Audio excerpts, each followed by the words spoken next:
Hey, so there's something we do at some point each day, but hardly think about it.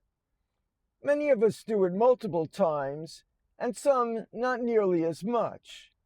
But we seem to usually correlate it with the sensation of being tired. Of course, I am talking about yawning.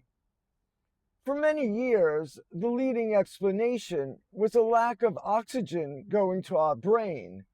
So there was a forced reflex to stretch the mouth wide and breathe in a big gulp of air.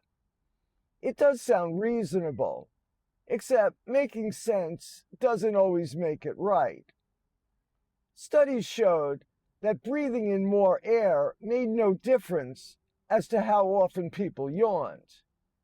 That oxygen theory has basically been sitting in the scientific trash bin since 1987, but it is so niche that nobody seemed to have ever gotten the memo. The current leading theory is, believe it or not, related to our brain temperature.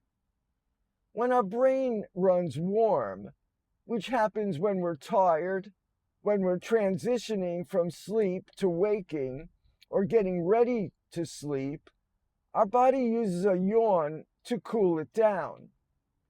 The wide stretch increases blood flow while it pulls in cooler air like a built-in fan trying to cool the brain.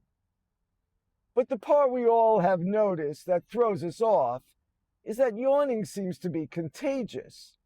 And this part has nothing to do with being tired or with cooling the brain. Because dogs yawn too when they see people do it. The leading theory is empathy and social bonding between others that is responsible.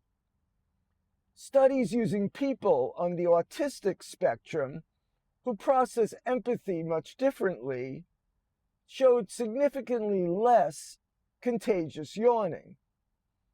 One thing science has pinned down is that it occurs more frequently among people of similar ages, again linking it to a socialization mechanism. The honest answer is that nobody has fully cracked this one yet. And that is what makes science so great. We are able to say we don't know. What we do know is that something social is happening when a yawn travels across a room. Our nervous systems appear to be syncing up with others in ways we don't completely understand yet. So that yawn that ripples through the lecture hall or the movie theater, it isn't laziness or boredom spreading. Something more interesting is happening. Something our nervous systems are doing together that science is still trying to figure out.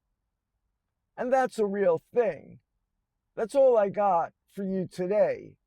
Just this nugget along the way.